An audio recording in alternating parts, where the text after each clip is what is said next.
તો હવે આગળ નંદાલયમાં શું થયું? તો નંદસ્ત્વાત્મજ ઉત્પન્ને જાતા લાદો મહામનાઃ आहूय विप्रान् वेद ज्ञान स्नातः शुचिर अलंकृतः वाचयित्वा श्वस्तयनं जातकर्मात्मजस्य वै कारयामास विधिवत् पितृदेवार्चनं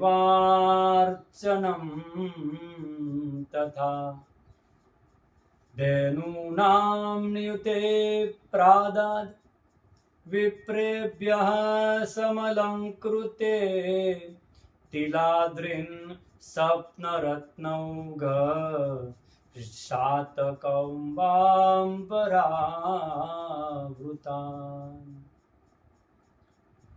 તો આ બાજુ નંદાલયમાં શું થયું? તો સવારનો સમય છે. સુનંદાએ જે નંદના બહેન એમને યશોદાની ગોદમાં બાલકૃષ્ણની ઝાંખી થઈ. વિચાર કર્યો મારા ભાઈને સમાચાર આપું. દોડતા દોડતા ગૌશાળામાં ગયા અને નંદ બાબાની જોતાની સાથે જ ભૈયા ભૈયા લાલો ભયો. નંદ બાબાને અતિશય આનંદ થયો. શ્રી કૃષ્ણે એ કાનના દ્વારથી હૃદયમાં પ્રવેશ કર્યો અને નંદ બાબા એ ઉદારતાથી દાન આપે છે. આપણી પાસે રહેલી સંપત્તિ જે છે ને એના 3 જ ગતિ શાસ્ત્રોમાં બતાવી છે. પહેલું છે ગતિ એ દાન, બીજી ગતિ છે એ ભોગ ને ત્રીજી ગતિ છે એ નાશ. ધનની 3 જ ગતિ શાસ્ત્રોમાં બતાવી છે. દાન, ભોગ અને નાશ એ સિવાય ચોથી ગતિ બતાવેલી નથી.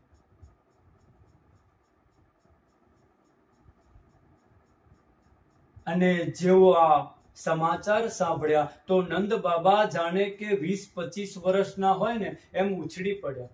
ઉંમર પણ ભૂલી ગયા.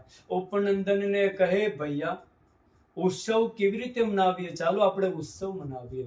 તો ઉત્સવ એટલે શું? તો ઉત એટલે ઈશ્વર અને સવ એટલે પ્રાગટ્ય. ઈશ્વરનું પ્રાગટ્ય એનું નામ જ છે ઉત્સવ.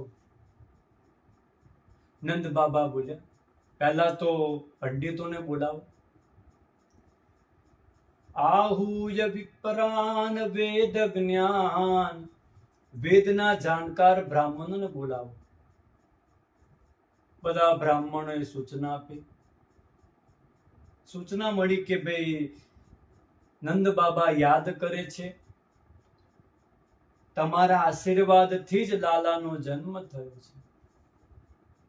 બધા બ્રાહ્મણો સ્નાન કરી પવિત્ર થઈ દોડતા નંદાલયમાં આવ્યા અને બધા બ્રાહ્મણો ઉચ્ચ સ્વરમાં સ્વસ્તિ વાચન કરવા લાગ્યા. ઓમ સ્વસ્તિ ન ઇન્દ્રો વૃદ્ધસ્રવાઃ સ્વસ્તિ નઃ પૂષા વિશ્વવેદાઃ સ્વસ્તિ નસ્તારક્ષ્યો અરિષ્ટાનેમિઃ સ્વસ્તિ નો બૃહસ્પતિર્દધાતુ. બધા જ બ્રાહ્મણો વાચયિત્વા સ્વસ્તયનમ જાતકર્માત્મજસ્ય વૈ. નંદ બાબાને કહ્યું જલ્દીથી સ્નાન કરી અને તમે આવો. નંદ બાબા પણ સ્નાન કરીને આવે.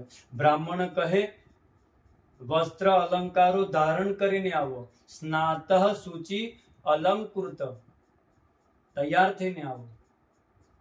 પછી તો એક ગોવાળે નંદ બાબાને પીતાંબર પહેરાવી, બગલબંધી પહેરાવી, પાઘડી પહેરાવી, મોતીઓની માળા પહેરાવી, આંખોમાં કાજળ લગાવ્યું. સ્નાતઃ શુચિર અલંકૃત.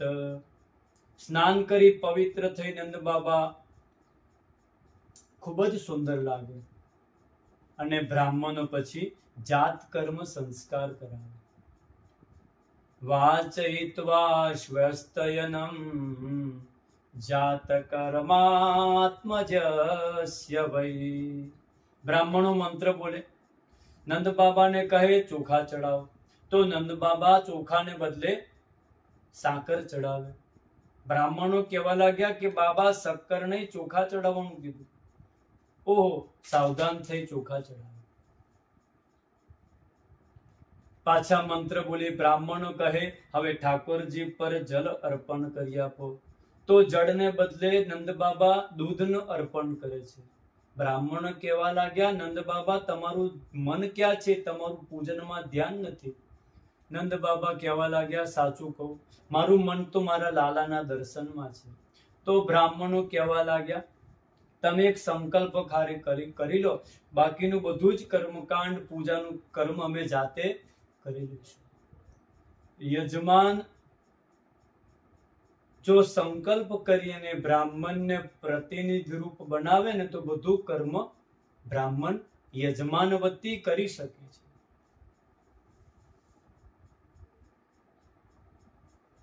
ત્યાર પછી તો કારયામાસ વિધિવત પિતૃદેવાર્ચનમ તથા. જળ લઈ સંકલ્પ કર્યો અને નંદ બાબાએ 2 લાખ ગાયોના દાન કર્યા.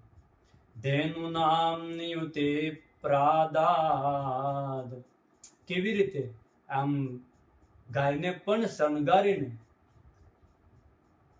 વિપ્રેભ્યઃ સમલંકૃતે. 2 લાખ ગાયોના દાન પણ અલંકૃત કરેલી ગાયો. એના શિંગડા એ સોનાથી મઢેલા છે, એના પગની ખરી એ ચાંદીથી મઢેલી છે, પીઠનો ભાગ એ તાંબાથી મઢેલો છે. આવી તૈયાર કરેલી ગાય વાછરડા સાથે બ્રાહ્મણને દાનમાં આપી. વિપ્રેભ્યઃ સમલંકૃતે. આવું જ એક બ્રાહ્મણને નંદ બાબાએ 2000 ગાયોના દાન આપ્યા. લો ભૂદેવ, તમને 2 લાખ ગાયો આપું છું. 2000 ગાયો દાનમાં લીધી છે. ભૂદેવે લઈને ચાલ્યો. કેટલીક ગાયો હમણાં પાછળના ભાગમાં, આગળના ભાગમાં, હોલમાં, કિચનમાં, બધી જ જગ્યાએ ગાયો દેખાય. પેલી એની ઘરવાળી ગોરાણી કંઈક આવેલી હશે પાણી ભરવા. જોયું ગાયો મારા ઘરમાં હટ હટ કરે. વચમાં બેઠેલો પેલાને જોયો બ્રાહ્મણ. અરે હસ્યા શું કરો છો? આ ગાયો બધી ઘરમાં ઘૂસે છે, હટાવો એને. ભાઈ આ તો ગાયો જેની હોય ને એના ઘરે જ જાય. આપણી ગાયો છે તો ક્યાં કઈથી લઈને આવ્યા? આ તો કે ચોરી કરીને થોડા લાવ્યા છે. આ તો નંદ બાબાએ દાનમાં આપી. 2000 ગાયો. અરે એ આપે પણ તમને શરમ ના હોય 2000 ગાયો લઈને આવતા? આપણે જ ગાય જેવા રહેતા હોય, અત્યારે 2 રૂમ કિચનમાં રહેતા હોય ને પછી આમાં ગાયો. કહેવા લાગ્યા સાંભળ, આમાંથી 500 ગાયો તો છે ને એ તમારા બેન બનેવીને આપવાની છે. 500 ગાયો તમારા ભાઈ ભાભીને આપવાની છે ને 500 આપણે તમારા માતા પિતાને ત્યાં પહોંચાડવાની. આપણી તો ખાલી 500 જ. તમે તમારા માતા પિતાને યાદ કર્યા, તમે મારા ભાઈ ભાભીને યાદ કર્યા, તમે મારા બેન બનેવીને યાદ કર્યા, તો તમે બહુ સારા.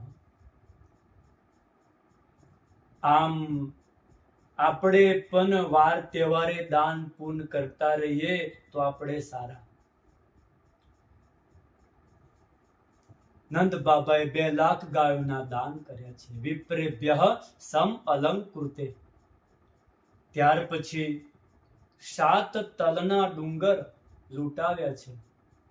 તિલાદ્રિન સપ્ન રત્નૌઘ.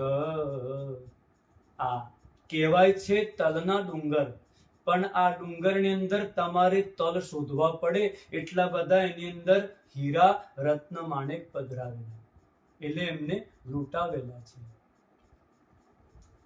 7 તલના ડુંગરો લૂંટાવ્યા. ગોપી અને ગોવાલોને ખબર પડી તો બધી જ ગોપીઓ સુંદર સુંદર શૃંગાર ધારણ કર્યા. બધા ગોવાળો પણ સુંદર પાંગળીઓ બગલબંધી પહેરી સુંદર થઈ તૈયાર થઈ માથાની ઉપર દહીંની માખણની માટલીઓ મૂકી છે અને બધા જ નંદાલય તરફ વધાઈ માટે આવવા લાગ્યા. સુખદેવજી કહે, ગોપ્ય સુમૃષ્ટમનિ કુંડલ નિષ્કંઠ્ય ચિતરાંબરા પથિ શિખાચ્યુત માલ્ય વર્ષા નંદાલયમ સબલયા વ્રજતિર્વિરેજોર